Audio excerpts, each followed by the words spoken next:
Hey there, Mark Caniglio here. Welcome to this mini tutorial on building an IzzyCast patch from the ground up. Now, if you're here, you probably already know that IzzyCast is the new feature in Isadora 4 that allows you to send video, audio, and data from one copy of Isadora located somewhere in the world to another copy of Isadora located somewhere else in the world. Yeah. And we have some fantastic example patches to allow you to quickly create an IzzyCast session that are on our add-ons page. But for most of you in the end, you're going to want to customize your use of IzzyCast. And so you're going to need to know how to use these actors to program it. So that's what I'm going to show you how to do today, how to actually start from the very beginning using IzzyCast. So let's get going. The first thing is, I want to mention, to make it easy to record this tutorial, I'm running 2 copies of Isadora on the same computer. So that means I can tab from one copy to the other, and you'll see that I've marked the patches. This one says host, and this one says participant. So that will be your clue when you look in the top left corner there. Where am I? Which patch am I working on right now? Just to make that extra clear.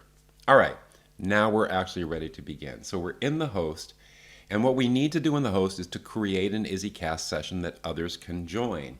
To do that, we need an IzzyCast create session actor. So I'm going to bring that in.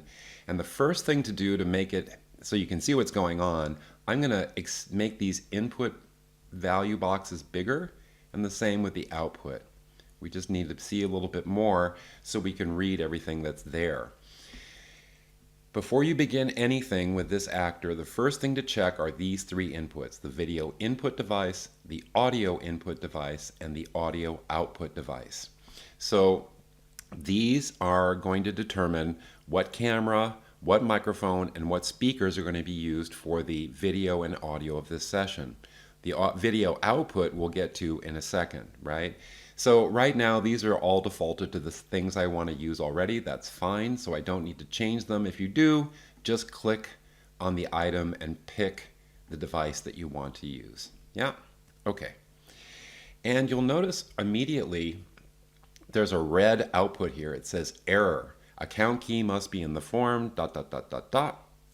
And that's because to start a session, you need an IzzyCast account key. Now, if you're here, you probably already have one. If you need to get one, go to the IzzyCast Get It page on our website, and you can go to our online store and purchase IzzyCast credits there. When you make that purchase, you receive an email, and you receive a 16-letter key, an IzzyCast account key, and that's what you use to be able to create a session. It's very important to say that key should be kept private. Anyone who has that key can use your IzzyCast credits, so keep that to yourself. It's like a password, right? So I've already copied the IzzyCast account key from another application, and I'm going to click on the account key input here. You see the text input box, and I'm going to paste that key in. Notice that I've blurred it so that you can't see it because, again, we want to keep it private. And as soon as I do that, the error changes. It says username cannot be empty. That's because we have to name this user. We'll do that in a second. But also notice that the estimated credit balance and the estimated time remaining changed. That's because as soon as it has the account key, it can see how many credits you have and make an estimate about how much time is remaining. Note that that time remaining estimate is based on one user. But as soon as more people join, that number will go down because, again, each user in the session consumes 1 credit per minute. So if you have 4 people in the session, you consume 4 credits per minute. Okay? All right. So we've got the IzzyCast account key in. Great. Now it's saying we need a username. So I go to that second input, and I'm just going to call this one host. I type host, and I click outside. And now the status changes to ready to open session, and the error goes away. So we've now entered everything we need to enter to be able to start a session. One thing that I'm not going to cover in this mini tutorial is the reserved session ID. I have another mini tutorial about that topic, but suffice to say that the IzzyCast session ID, that's how people join the session. It's like the meeting ID that you use in other teleconferencing and video conferencing software, right? That's the special code that allows you to join. We're not going to use a reserved session ID. We're going to let IzzyCast create that session ID on the fly. So we'll see that happen in a minute. But before we do that, we also need to prepare to be able to see the people in the session, right? We'd like to see them on the stage, which is on the bottom right corner. To do that, you need to add an IzzyCast receiver actor. Yeah, okay. So this is going to receive the video for that particular person. It also allows you to control their volume and to be able to receive data from them if they're sending it. We'll get to that a little bit later. But for now, all we need to do is go in here and type host. Okay, so this receiver is going to listen to ourself, right? We're going to see the video from ourself. And to be able to see that video, we need a projector actor, which I'm going to connect by bumping it up against the IzzyCast receiver. Okay, now we're going to add another one of these projectors and receivers in a second. And so what we don't want is the face of person 1 just right on top of the face of person 2. We want to change the size of those images. So I'm going to go ahead and do this before we see that problem. I'm going to go to the projector actor and change the zoom to 50%. So it's going to go to half size, right? And then I'm going to say horizontal position minus 25%, which will move it to the left. Okay, so when we start receiving video from the host, it's going to be on the left side of the stage. All right, so far so good. We're ready to receive video from the host, but of course we want to receive video from the participant as well, right? So I'm just going to copy all of this, and I'm going to choose duplicate and move it over here. So now we're set up to receive another person. Right now it's still set to host in the source username. So let's make up a name for the person that's going to join. We'll call the other person Izzy. That's going to be the name of the participant, yeah? So we'll call it Izzy. So now the IzzyCast receiver on the left is receiving video from the host and controlling the host audio. IzzyCast receiver on the right is receiving video from a participant called Izzy and controlling their volume. And that final thing, very important, we want to change on this right-hand projector, change the horizontal position from minus 25 to 25. So the host video is going to be on the left and the participant video is going to be on the right. Okay, we're actually done. This is what you need to do, the very basics to get an IzzyCast host set up. Now let's go set up the participant. So I'm going to tab over to the other copy of Isadora. There we are. So now we need to set up this patch so that it can join the session. And to do that, we need to add an IzzyCast join session actor. Yeah, like that. So same thing as I did before. I'm going to open that up a bit so we can see it. Here you can see the error says session ID must be a 10-digit number. So I mentioned the session ID before. We're going to generate that on the fly. We don't have it yet because we haven't started the session. We will in a moment. But the main thing we have to do is set the username, and we decided this user was going to be called Izzy. So I'm going to type in Izzy as the username, like so. So then we also want to add some IzzyCast receivers and projectors so that we can see ourselves and the other participants. So let me quickly do that. I'm not going to go through it in detail like I did before, but it's going to be exactly the same setup. Projector actor, going to set the horizontal position to minus 25 and the zoom to 50. And this IzzyCast receiver is listening for Izzy. That's me, or that's my own video, right? It's going to be on the left. And then I copy those and duplicate, put them over here. Here we want to see the video from host, and for that projector we want to set the position to plus 25. So on the participant side, the participant's own video will be on the left and the host will be on the right.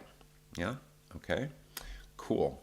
So this is now ready to go. So we're actually ready to begin our session.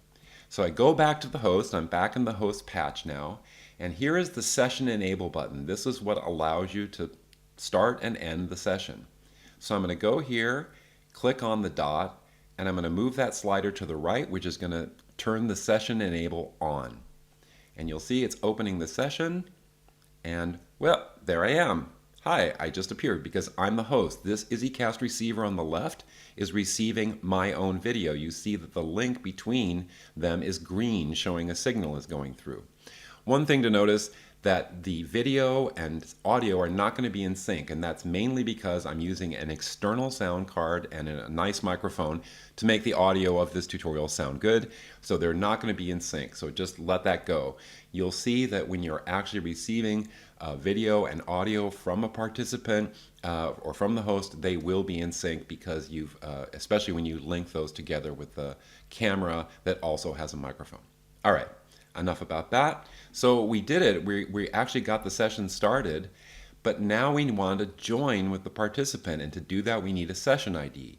But you'll notice that as soon as I started the session, this active session ID appeared. So this is not a reserved session ID as discussed in the other tutorial. This is a session ID that was generated on the fly as we started the session. So all we need to do, I'm going to open that box and copy that 10-digit number. And now I'm going to tab back over to the participant patch. Here we are in the participant patch. And here where it says session ID, I'm going to paste that in. And no, it says ready to open session. Now again, with the session ID, however you do it, you need to communicate this session ID to everyone who's going to join the session. Again, if you use a reserved session ID, you can do that in advance and distribute it before the session starts. If you use this on-the-fly single-use session ID, then you would have to use maybe an email or some kind of messaging app to send it to everybody that needs to join. But one way or the other, they need this session ID to join the session. Okay, so just like we did with the host, we're going to go to the session enable, and I'm going to turn that on. It says opening session, and I got a lot of feedback. I forgot to hit mute. Okay, why did that happen? I've got two applications on the same computer, and the microphone and the speakers are all right next to each other, and you're going to get feedback in that situation. Normally the echo cancellation features of the IzzyCast will take care of that if you're on two different computers, but when they're right next to each other, it doesn't work. All right, but you can see it's working. Now, of course, because it's the same computer, I'm using the same camera, so it's not two different people and not two different images. But I can assure you, the image on the left is Izzy, that's the participant Izzy, and the image on the right is the host, right?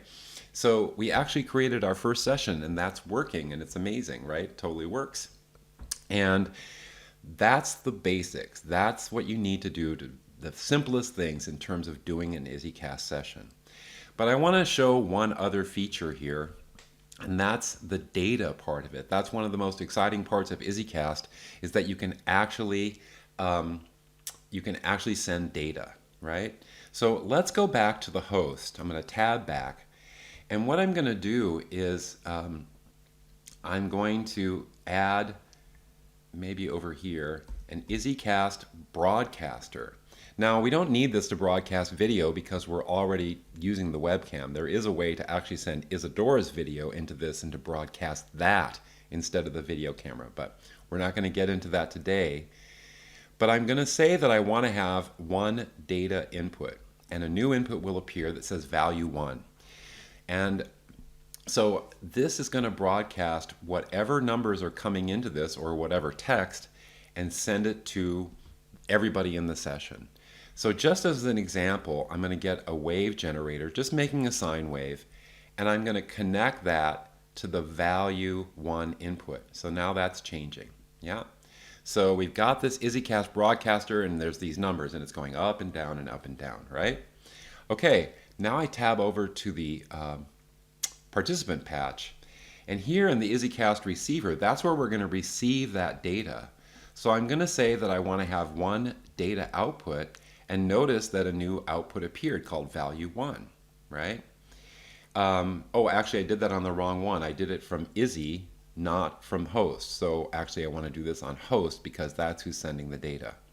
I'm going to move the stage here a little bit so that you can see the number changing, right?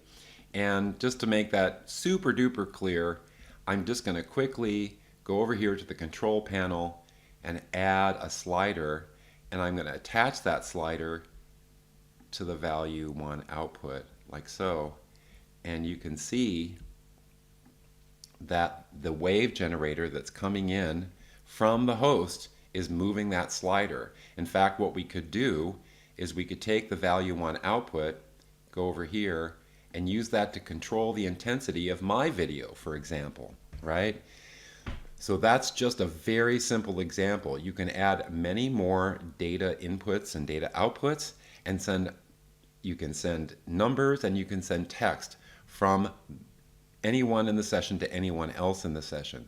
This data feature is a super powerful new thing that allows you to communicate data from one place to another, and that's one of the most exciting things inside of IzzyCast. All right, so that is our I should end the session, right? Let's do that. So the easiest way to do that is if I go over here and I go to the host and I click on the session enable, and now I'm going to turn that slider so that it goes off. And notice what's going to happen.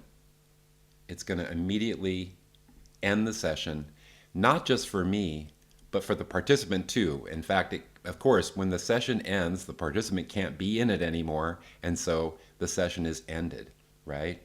And here I would also want to take the session enable and turn it off. Okay, so that's it. We made our first IzzyCast session totally from the ground up using the actors. That's how you get started, and I'm really excited to see how you are going to use this feature in your pieces and your productions. Have fun. See you soon.